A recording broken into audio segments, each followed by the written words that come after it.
E temos uma pergunta aqui da Celeste Bonvart, ela diz assim, porque uma das grandes questões é a questão da doutrina da eleição, uma das, talvez, doutrina mais questionada.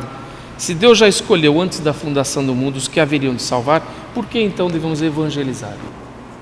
Pois é importante entender que a doutrina da eleição não é uma investigação ou descoberta humana. Não foi uma criação humana.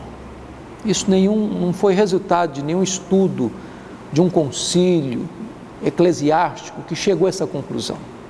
A doutrina da eleição, ela é uma revelação bíblica. Então é Deus quem nos apresenta essa verdade. Segundo, este Deus que escolheu na eternidade os fins, ou seja, a salvação, escolheu também os meios. De tal forma que o mesmo Deus que elegeu para a salvação, elegeu também que os eleitos vão ser chamados por meio da pregação. De tal forma que a doutrina da eleição, longe de desencorajar a evangelização, é a sua base mais sólida. Por exemplo, quando o apóstolo Paulo esteve na cidade de Corinto, ele recebe uma revelação de Deus dizendo o seguinte: fala e não te cales, porque tenho muito povo nesta cidade. Ou seja, a garantia de que Deus tem os seus eleitos e a garantia de que Deus chama esses eleitos pela pregação é um encorajamento para que as pessoas preguem, sabendo que o resultado da pregação não depende dos homens, é a operação da graça de Deus. Então, o que nós não podemos concordar, e talvez a menina que fez a pergunta aí esteja levantando, é que muitas pessoas, infelizmente, usam a doutrina da eleição de forma equivocada, dizendo assim, bom, já que Deus tem os seus eleitos e que eles vão ser salvos mesmo, então duas coisas vão acontecer: eu vou cruzar os braços, não vou fazer nada, e essas pessoas vão ser salvas de qualquer jeito. Não é isso que a Bíblia ensina, de forma nenhuma. Deus nos elegeu para sermos santos, Deus nos elegeu para a obediência, Deus nos elegeu para a fé, Deus nos elegeu para as boas obras, de tal maneira que a eleição só é real na vida daqueles que evidenciam esses frutos. Nenhuma pessoa pode se considerar eleita de Deus se não vive em santidade, se não vive em fé, se não vive em obediência, se não vive em prática de boas obras, se não obedece também esse mandato divino que é pregar o Evangelho a toda criatura em todo o mundo. Ademais,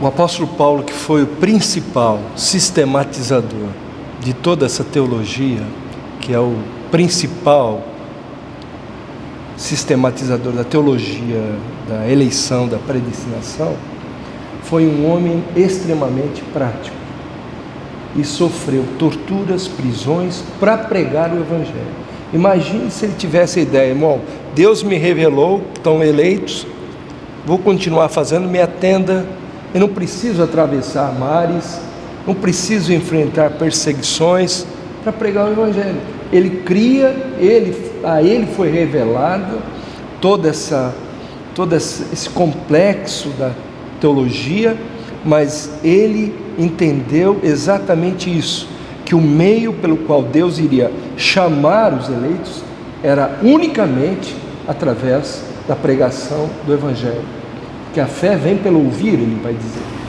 Dentro desses sinais de uma pessoa eleita, um dos sinais de uma pessoa regenerada ou convertida seria esse desejo de pregar o Evangelho? Certamente, eu acho que faz parte desse aspecto, porque aqueles que são chamados para a salvação são chamados para a obediência, e uma das evidências de que uma pessoa é salva é se ela obedece ao seu Senhor. É muito importante entender isso. Por exemplo, Paulo escreve lá em Romanos 1,16, porque eu não me envergonho do Evangelho, porque ele é o poder de Deus para a salvação de todo aquele que crê.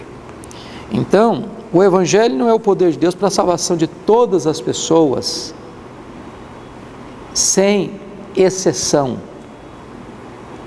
porque há um fator limitador aí.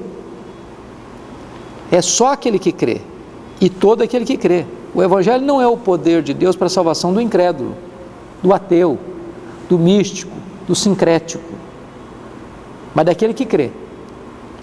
Obviamente, o Evangelho, ele é a única proposta, não entre uma dentre muitas, é a única proposta que Deus tem para o homem para a salvação. Não existe outro caminho. E o Evangelho é Cristo, e este crucificado, diz Paulo, é a mensagem da cruz, que Cristo morreu pelos nossos pecados, porque se nós pudéssemos nos salvar, se nós pudéssemos encontrar outras alternativas e outros caminhos, a morte de Cristo na cruz não teria tido nem necessidade, nem nenhum valor. Logo, aqueles que foram alcançados por esta mensagem, agora vivem por esta mensagem e para esta mensagem.